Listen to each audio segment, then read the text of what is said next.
I got you a present.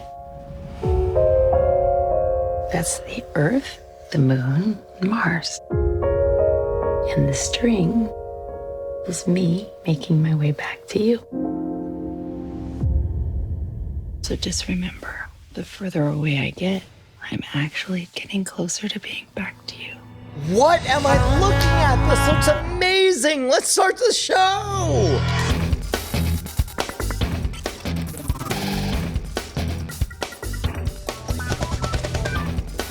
Oh, my friends, welcome to Cordkillers, the show about watching the stuff you love when you want, where you want, however you want. I'm Tom Merritt. Hey, I'm Brian Brushwood, but most importantly, that was a piano that suddenly went to the moon.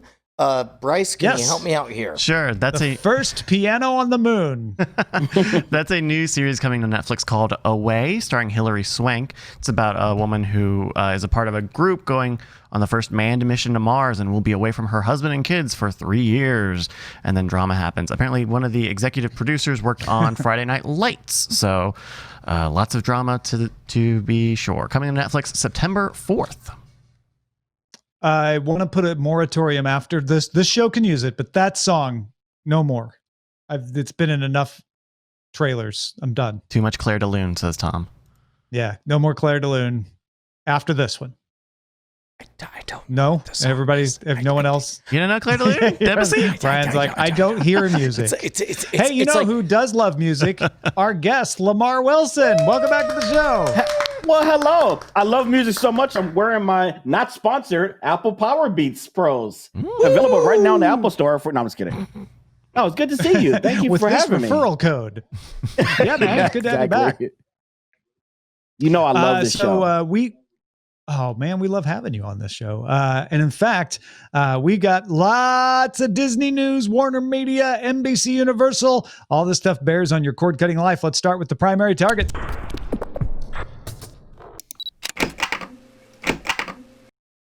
I'm going to tell you a lot of things that are important about Disney that they announced regarding streaming, but really the last one is the one that we're probably going to talk about the most. So Disney announced that Disney Plus now has more than 60.5 million paying subscribers.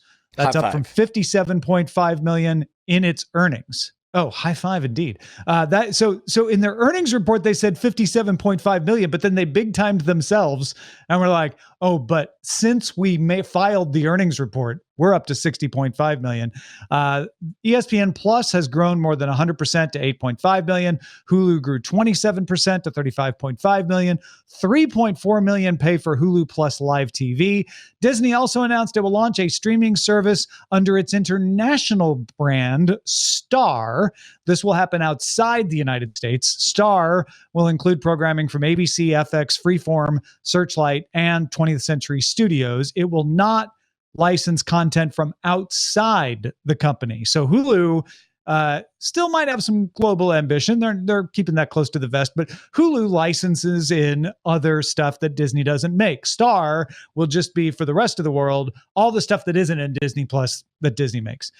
Disney also renamed some of its TV studios. 20th Century Fox Television becomes 20th Television. ABC Studios and ABC Signature are merging to become just ABC Signature, and Fox 21 Television becomes Touchstone Television. So those names mean anything to you, they're going to change. Keep an eye on that. But here's the news. Disney announced Tuesday, right after Cordkillers, the jerks, that the live action movie Mulan will premiere on Disney Plus September 4th for an additional fee. So you already have to pay for Disney Plus, then pay another $30, and you'll have access to Mulan as of September 4th, for as long as you remain a Disney Plus subscriber and you're in a region with Disney Plus, and you can watch it. If you are in a region that does not have Disney Plus, they do plan to put Mulan in theaters there. Am I understanding this part right? Where it's like you don't even own it? Where it's like you can only see it Correct. As long as you have Disney Plus? You're paying $30 to add it to Disney Plus until such time as Disney just adds it to Disney Plus. I mean, at a certain point, probably 3 or 4 months down the road, I believe they'll make Mulan part of Disney Plus for everybody.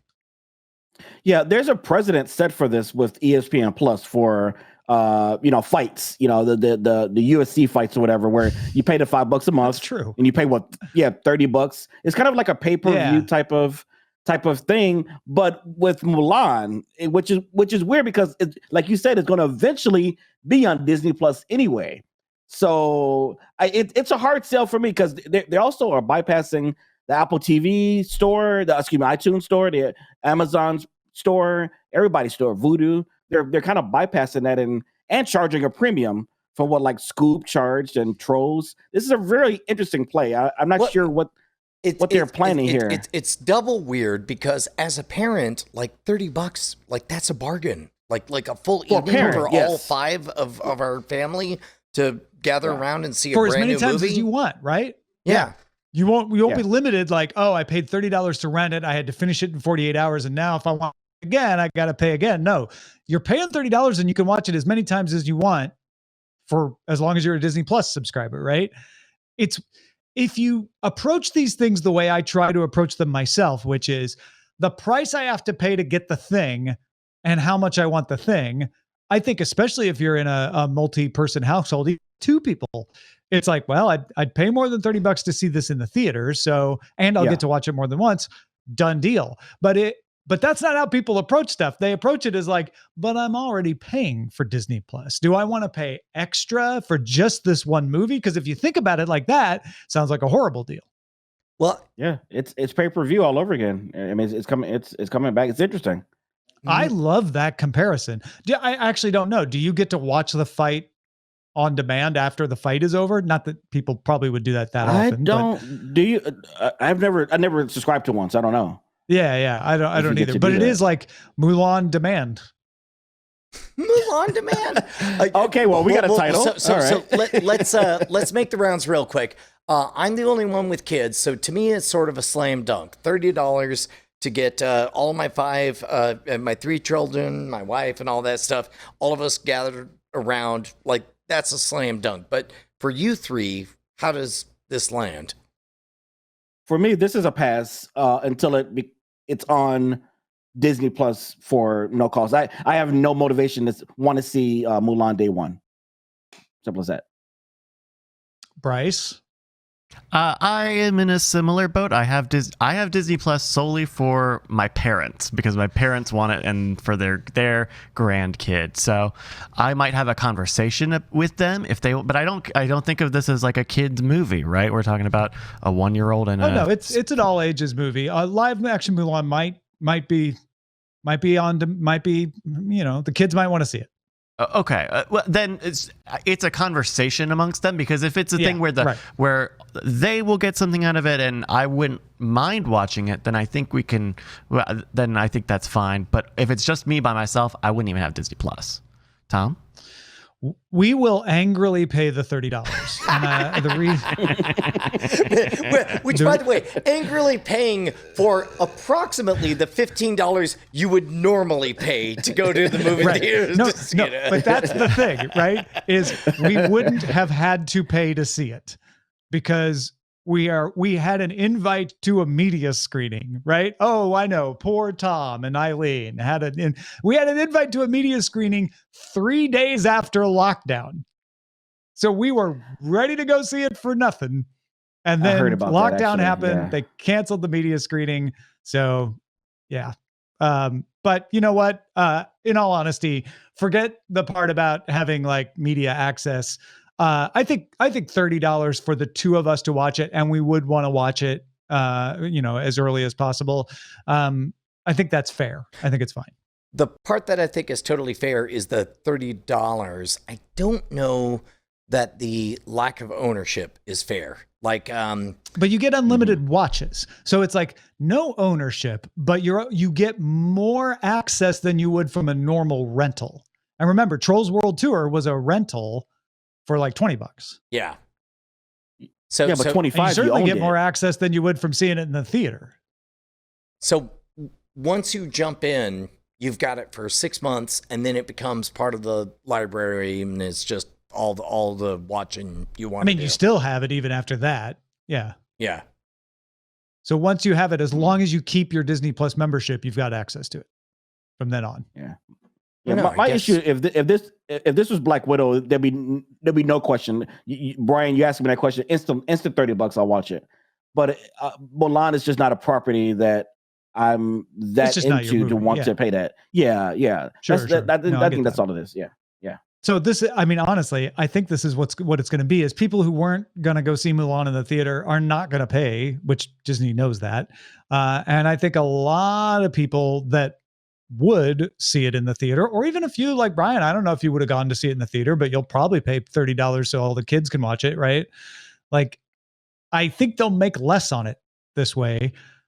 I'm just curious why they just didn't do it as a rental, why they tied it into Disney Plus. Because I feel like the people who would pay the $30 are already Disney Plus subscribers. I don't know that they're going to add a lot of Disney Plus subscribers this way. Maybe I'm wrong. I think there's something haunted about any number greater than 30. And I think they know that. It's like, I think they know that they could get more than $30 out of everybody for families, especially with multiple kids and all that stuff.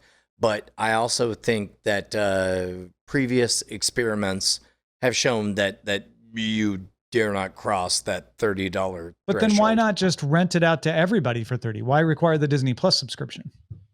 Yeah, that's my question. Like why are they bypassing all these traditional digital stores? Why is iTunes Store, like I mentioned before, or Amazon or Vudu? Why are those being bypassed? Are they setting a precedent for bypassing those stores now for their other things? 'Cause that's what people are used to, either renting or owning. If I were to guess, I would say it's because they want to. They have want more money? No.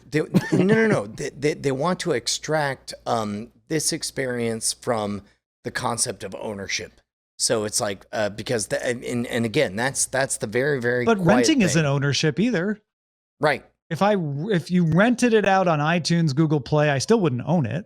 Do you think it's because a good portion do you think they expect a good portion of the Disney Plus paying subscription audience now has never bought or rented a movie before and maybe doesn't have the account or don't like this is reducing a barrier to entry for those people? Maybe that's a good point, is they may look at the books and say, well, we got 60.5 million people to pitch the $30 rental to. 60.5 million people may not be comfortable renting from iTunes, Google Play, etc. Maybe that's it. Or buying or whatever. Yeah. So instead, the question just simply becomes, do you want to see it? Yes, no. Beatmaster says rental is cheaper on iTunes. Normally, yes, but not for these lately. These first run movies that have never been in theaters, they have been renting them at these kind of prices. Granted, 30 is one of the highest ones, but they've been renting them for $20 because it's, oh, well, you don't have to go to the theater. So yeah. Never trust a rental over $30. For what it is, I got to tell you, I think $30 is the right price. And maybe I'm wrong. I mean, I don't have any I am not hung up on the price at all. Like the price is cheaper than two people or more go into the theater. And I think that's really who they're targeting. I think the Disney Premium brings it from $20 to $30. Like all of the other movies that we've seen out there that are available first run have been $10, $15, $20. So Disney's like, hey, but we're Disney. So 30 makes sense. I don't get hung up on that at all. I just get hung up on why you also have to pay the $7 a month to have Disney Plus as well. Yeah. And I'm really curious about the ownership thing too, because with Scoob, you mentioned this earlier, it was $20 to rent, then it's done in 48 hours. And then for $5 more, you could $5 more, you could buy it and you still own it. I still own it. It's still in my iTunes and Movies Anywhere across all my devices. So that's for $30. I kind of expect that, and maybe it can also live in my Disney Plus library. You see what I'm saying? So like you're only getting a lesser experience for a premium price. And I think that's where my hesitation is. It is a lesser experience, but effectively, if you're going to stay a Disney Plus subscriber anyway, it's almost the same. Because even though it's not in your Movies Anywhere library, Disney Plus is available cross-platform. So, and you're going to keep access to it. It's just weird, right? Though, because it's not quite the same. Yeah. Yeah. I see what you're saying. Anyway, well, There you go. Let us know. Are you going to pay $30 for Mulan? Cordkillers@gmail.com. We require well less than $30 for a lot better entertainment. Yes. Technically, our number is 0. But as far as what we require, but what we would love is if you guys would give us just $1 an episode, man, less than the cost of a cup of coffee. Head on over to patreon.com/cordkillers. Pay for us. It'd be great. Yeah. You're out there, some of you, paying nothing and getting permanent access across all platforms. We'll leave it up to you. Do you think that's fair? Patreon.com/cordkillers. Let's talk about how to watch. It's kind of dark. A couple shakeups that indicate the future of major studios is now in the hands of streaming folks happened over the last week. Get used to this buzzword, direct to consumer. That is what all the companies are talking about when they talk about handing over the reins to their streaming folks. NBCU announced Thursday that Mark Lazarus, chairman of the television and streaming units, is now in charge, as Paul Telegdi, head of NBC Entertainment, is out the door following some behavioral allegations. But NBC is consolidating. All these companies are consolidating broadcast, cable, and streaming into one organization with an emphasis on direct to consumer. A more dramatic shift is even happening at Warner Media, where former Hulu CEO Jason Kilar is now the CEO of Warner Media. He ousted industry vet and chairman of Warner Media Entertainment, Robert Greenblatt, and the man who oversaw the creation of HBO Max, Chief Content Officer Kevin Riley. They had further layoffs Monday. More executives hit the pavement as well. Film, TV, and streaming studios are now consolidated under Ann Sarnoff at Warner Media. HBO Max GM Andy Forcell will now head the newly created HBO Max business unit. And Jason Kilar said, quote, "We're laser focusing on HBO Max and lifting it up in the organization." In a memo on these changes, Kilar told employees that they were emphasizing shifting from being wholesale oriented, which means we make movies and TV shows and sell them to other people, to consumer oriented, putting a premium on direct to consumer and going global. So talking about taking more of their content. Kilar also told Bloomberg that Amazon is going to need to change their mind. He talked tough. It's on Fire TV. They're not going to sell as many Fire TVs if they don't have HBO Max on it, at least not exactly in those words, but that was his message there. So Kilar talking some tough negotiations with Amazon, consolidating the streaming, NBCU, consolidating the streaming. I mean, streaming has won, Brian. Direct to consumer is taking over all of these companies' organizations. Not only that, but like HBO Max, I think has been the right direction for everything. And I'm really surprised to hear myself say that. I think HBO Max has essentially navigated that stone needle perfectly well. In a world where HBO was having so many different names that essentially HBO meant nothing, adding a fourth name to HBO, HBO East, HBO West, HBO Now, HBO Go, HBO After Dark, Signature, HBO Latino. Right, exactly. Yeah. They seem to be making the right play of just collapsing everything into two flavors. There's HBO Max. And as much as I've been outspoken on hating on HBO Max, I think they're doing it right. And I think the only reason they have HBO is because they don't have a choice because of Peacock and not Peacock, sorry, because of Amazon and Roku. Otherwise, it would be all HBO Max. I think they're kind of forced to hang on to this last remaining part, unless because all the cable companies, right, have agreed to do HBO Max. It's just these two holdouts that are keeping HBO around, right? And I think once that's it'll be solved this year. I think once that's solved, it'll just be HBO Max from here on out. Do you think we ended up with HBO Max being the only game in town as far as an HBO? Warner Media, you mean? Yeah. So DC Universe today got rid of its annual plan. I don't know if that means anything or not. It may just mean they need to maximize revenue. But, they have a few of those outliers still going. I'm curious, though, if we're going to see a specialty streaming services on the side. But beyond that, I think essentially you're right. HBO Max is going to be the Warner Media thing. Peacock is going to be the NBC Universal thing. Disney Plus and Hulu will be the two Disney things, one for adult and one for kids. And then Star is their global brand. Like, we are seeing the brands shift from, oh, we're a studio with movies and TV channels, to we're a studio with a streaming outlet direct to consumer. Like that is what is happening now. And I think that's going to inform your choices in the future, is that you will choose which of the big companies' channels you want to subscribe to from time to time. You'll cancel some, you'll subscribe to others as content comes and goes. But essentially you'll have Viacom, CBS, Warner Media, Peacock, who am I missing here? Disney. Yeah, I mean, there will just be a small set. All the people complaining about streaming fatigue are going to be meaning that everything's in the hands of like 5 companies in the future. That's my prediction. Yeah. Which I suppose it's, I don't know. It's so weird that it's like the exact thing that we complained about that caused us to start the show is now the thing we're craving to get back to normalcy. I'm really not.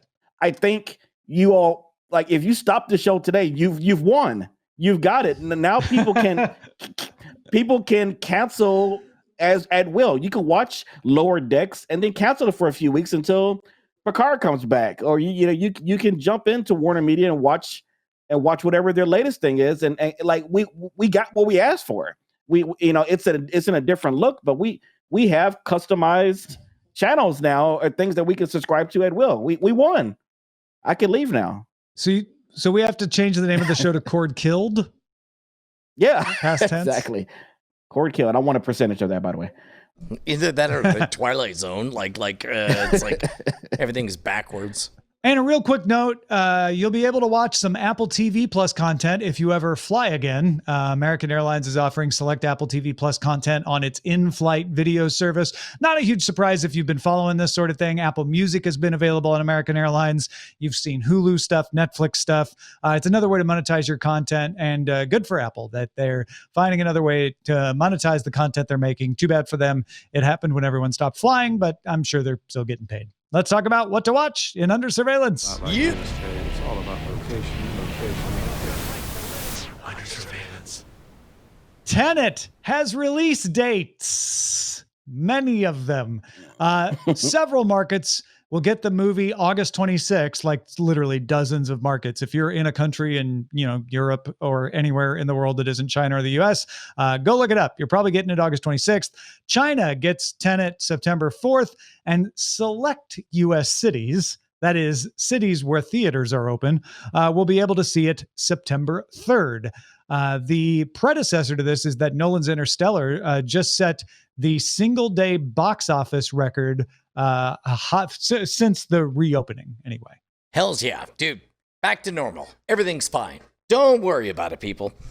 Meanwhile, hat tip to Meryl Barr for alerting us to this one. Deadline sources say Nickelodeon is finalizing a deal for the Patrick Star Show, a spinoff of the SpongeBob SquarePants character from the Deadline article. The Patrick Star Show is now in the vein of the Larry Sanders Show and Comedy Bang Bang, with Patrick hosting his own late night talk show. So a Larry Sanders Show set in the world of SpongeBob SquarePants, hosted by Patrick Star. Doesn't Elmo do something like this on HBO Max? Am I saying the right character? Oh yeah, I think you're right. I had forgotten all about that. Yeah. Yeah, Elmo or somebody does a late night show on HBO Max. Which yeah, is the Not cool. Too Late Show. I believe is what it's called. Yeah. Yeah. So there is precedent time for for bedtime. Yeah. Comedy Central announced that it will bring out new episodes of Ren and Stimpy. Marvel Studios and Fox Animation vet Grant Gish is coming on board as head of adult animation at Viacom CBS. The new Ren and Stimpy will not involve creator John Kricfalusi. Oh. Okay. No Ren and Stimpy fans? Not really. It is. It is what it is. It's log. Everyone loves a log. All right. Fargo season 4 is back on the schedule with back-to-back episodes premiering September 27th on FX. The season was supposed to premiere in April, but production wasn't quite finished and it had to be delayed. Season 4 is set in Kansas City, as you may recall, and stars Chris Rock. I've never seen Fargo at all. Is it good? Oh my God, it's so great. It's amazing. Is it? Okay. Yeah. I have no idea what it's gonna about. love it. Okay. All right. It's better than bad. It's good. No, so we're not excited that it's coming back. No, I'm super excited. Are you kidding me? With Chris Rock? Yay! Dude, it's gonna be great. I like Chris Rock. And NBC Universal has a deal with Warner Media locking up rights to Harry Potter, both for Universal theme parks, but also for television. Warner carved out a 3-month exception to get the movies on HBO Max at launch, but they will be leaving that service August 25th and heading to Peacock in October. Right. I'm confused. Who owns them? Warner. J.K. Rowling. Warner. Oh, okay. Well, yes. Snape. Well, yeah, J.K. Rowling, Yeah. really. Voldemort. He who shall not be named. And he named them. So yeah, it's too late. so yeah. This is that change of we're going to go from warehouse from a wholesale operator to a direct to consumer, right? This is the old school. They signed this deal before they decided to become direct to consumer, and we're like, well, yeah, Harry Potter will license it out to NBC, and then they can run it on Sci-Fi Channel, etc. Everybody's bringing their stuff back in house, and until that all is done, you're not going to see things stay on services because they've got these old deals that they have to work out. And I mean, hat tip to Warner for even being able to get 3 months back out of that NBC deal, because that NBC deal had already been signed when they decided to launch HBO Max. Do you think we're seeing like the end of these kind of sharing deals? So like where is everybody gonna take whatever their property is and try to create an independent vertical from now on? Yes, it'd be less confusing. Yeah. I think that's going to be the idea. And certainly new stuff that's made is going to be locked up to the platform it was made for the most part. CBS is not following this. CBS is taking its catalog and saying anybody can have Cheers, anybody can have Family Ties, anybody can have Star Trek Deep Space Nine. So we'll see if they stick to that. Where they're like, we make more money if we just license it to everybody with no exclusives. There may be some catalog stuff that is like that. And these deals are long. So it's not going to happen overnight. You're still going to see these, it was on this service and then it fell off this service, because this Harry Potter deal with NBCU was put in place in 2018 and lasted until 2025. Wow. That's a long time. All right, we got a few more notes. CBS is bringing The Late Show with Stephen Colbert and The Late Late Show with James Corden back to their respective studios this week with no audience, but back in the studio instead of being done from home. Raised by Wolves, a horror-ish series about androids from Ridley Scott, has a trailer out, coming to HBO Max September 3rd. Bill and Ted Face the Music, still getting moved around. The movie will still come out on demand and in theaters at the same time, but the date has now been moved slightly earlier to August 28th. Hulu canceled the TV series High Fidelity, based on the film and novel, but starring Zoe Kravitz. Peacock issued an 8-episode order for a MacGruber series starring Will Forte, and Will Forte on Twitter said, MacGruber coming to the cock. And everyone tweeted at Cordkillers that he wrote that. Peacock will also launch 2 new weekly talk programs, including a sketch-oriented series called The Amber Ruffin Show and an interview-focused series from Larry Wilmore. Both those will launch in September. And an episode of Blackish that ABC pulled over creative differences with creator Kenya Barris is now available on Hulu. The episode had originally been scheduled as the 13th episode of season 4 in February 2018. You can now find it as episode 99 of season 4 on Hulu. Okay, good. I wonder what happened to that one. Yeah, I'm really curious to watch that. Apparently it's a bedtime story that's being told to Devante about the current in 2018 political situation. So, gotcha. How much of that lost treasure do you think is going to come out over the next few years? Like where people realize, it's like, well, we shot the thing and we decided not to show it, but I mean, we have it and here it is. Oh, it's I can one answer thing to that. show it on broadcast TV, but yeah. Right. Yeah. It's going to be a lot of that because there's nothing. Remember, how long has production been halted? I think we're going to see a lot of bonus, unseen content to try to fill the coffers a little bit. So I'm kind of excited to see some of these new things. Yeah, and maybe even less controversial than this in some cases, like stuff that was edited and never aired because show got canceled or something just didn't work, or maybe it was unfinished. Who knows? But yeah, I think that'll be interesting. All right, let's talk about what we've had our eyes on. Lamarr, what have you been watching? So I got a chance to see Star Trek Lower Decks episode 1. If episode 2 has come out yet, I've been busy, haven't seen it. I know you are going to talk about it in later, but I liked it because it definitely had that Rick and Morty feel. Because obviously and I also watched Solar Opposites. That was actually a really good series as well. So definitely saw some of that, and it's just pretty fast paced and just fun. I'm a Star Trek fan, right? I'm not taking it too seriously. Some people are getting really upset that it has humor. and I'm just like, it's not that serious. And the only reason I've only seen that is because it's not part of the show, but I've been playing the God of War game that came out in 2018. Everybody and their mama told me I better play it or else. So I sat down and finally took a week to finish it. One of the best games I ever played in my life. And so that's why I didn't watch much TV this week. Gotcha. Yeah, we'll be talking a little more about Lower Decks in Spoilerin time, including on After Talk on our Patreon, why Brian was prevented by outside forces. Prevented. From I'm just a bad person. That's so not true. That's worse. The technology has failed Brian, and there's more on that coming. What did you watch, Brian? You know what? We ended up watching Contact, the Jodie Foster movie based on what's his name? Carl Sagan? Yes, that's the one. Holds up 50%.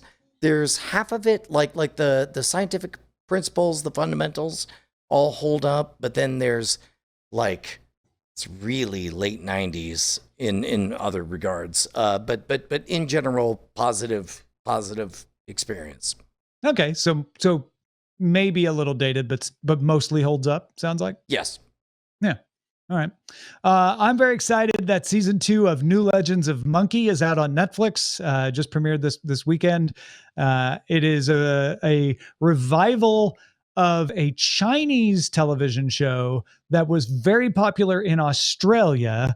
So an Australian production of the revival is happening with a kind of a worldwide cast. It's based very loosely on the ancient legends of the Monkey King.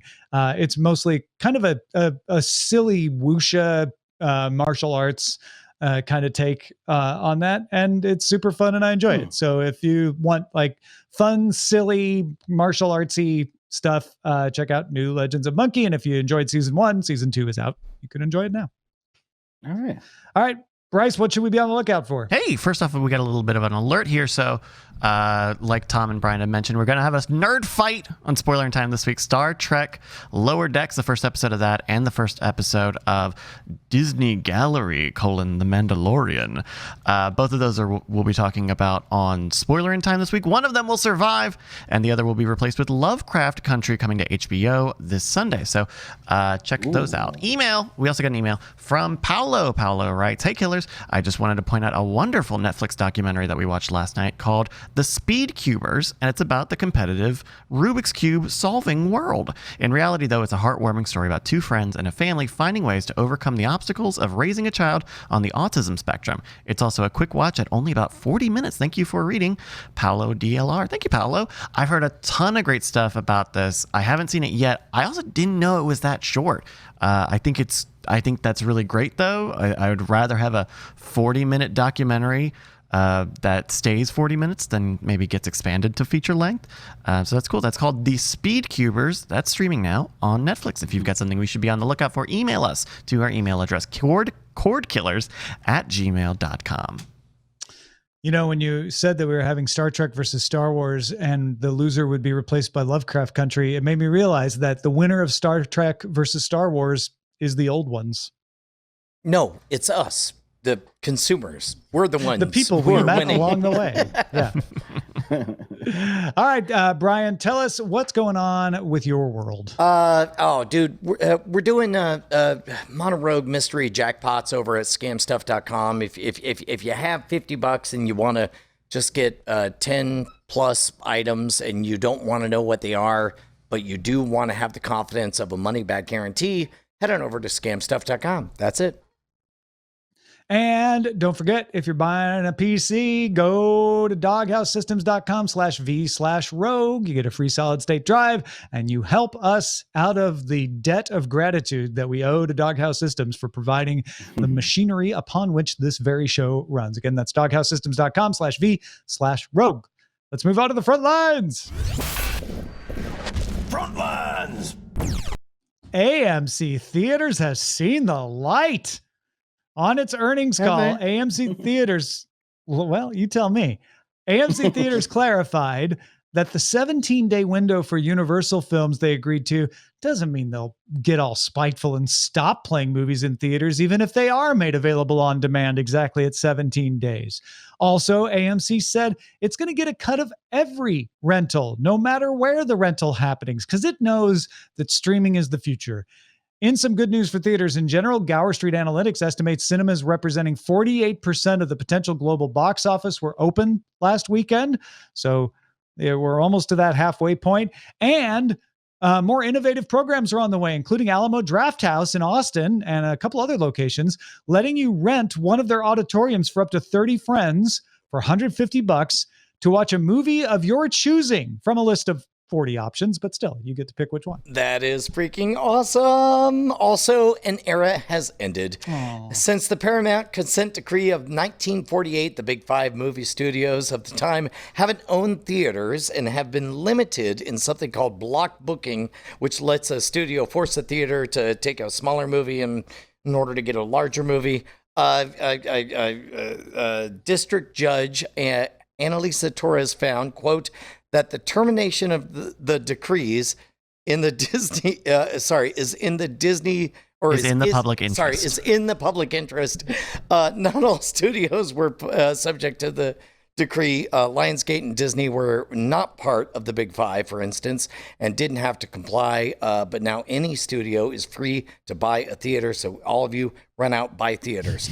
However, they were more likely to take advantage of the end of the restrictions against block booking, which will end after a 2-year sunset period. So basically, the thing I predicted last week, totally coming true. I was right, and I should feel smart. Victory lap, Brian Brushwood. Yeah, you were asking about this, and I was like, yeah, we haven't really heard anything. Boom, it's over. No more consent decree. So, yep. There you go. Viacom CBS announced it will launch global streaming video on-demand service in 2021, featuring originals from CBS All Access and Showtime, as well as including a supersized selection of content from CBS, MTV, Comedy Central, Paramount Films, and more. This is international, not domestic. So it'll roll out in Australia, Latin America, and the Nordic countries, with more international markets to follow. CBS All Access in the U.S. is also expected to get a new name and revamp, but we don't have any more news on that. U.S. streaming and video sales for CBS rose 25% on the year this quarter. Pluto TV's domestic monthly active users rose 61%. So that acquisition has turned out to do well. And one name is likely off the table for the new CBS All Access streaming service name, as CBS launched an ad platform for buying digital ads called IQ, EYEQ. IQ's not a bad name. It should have been. I mean, I guess they could still use it. I don't know. Yeah, no, I'm down with that. Quibi finally decided to launch a free ad-supported tier to its video service. We talked about this in New Zealand and Australia. Paid subscribers will see their fee drop from $12.99 to $6.99. So they did it. They launched a free ad-supported tier, but just only in Australia and New Zealand. So good for you, Australia and New Zealanders. Enjoy your free Quibi. I'm sure you will. I mean, what's Quibi? That seems like the right way to test stuff out, right? I guess. I mean, do you need to test?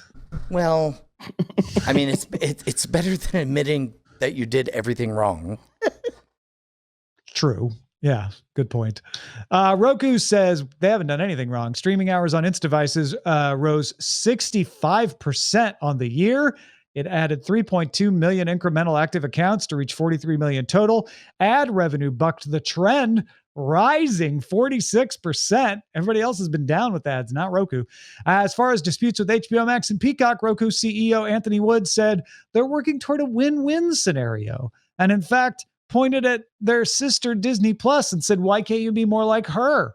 He pointed out ComScore says Roku is the number one device by hours streamed for Disney Plus subscribers, and they came to a very equitable arrangement with Disney Plus. And finally, Disney giveth and Disney taketh away. They giveth you a $1 a month price point or price rise on ESPN Plus for their new subscribers. Existing subscribers will stay at their current rate for at least a year. But Disney taketh away about 70% off your Hulu bill. If you buy the ad-supported version for a year in advance, it costs $60 basically, but the equivalent of about 2 months free. Oh, I want the no ad one to be yearly. This isn't fair. I pay for the no ad one. They're just going to see. I'm pouting over here. I know. Me I want 2 months free. I want a bundle. All right, let's get to the dispatches from the front.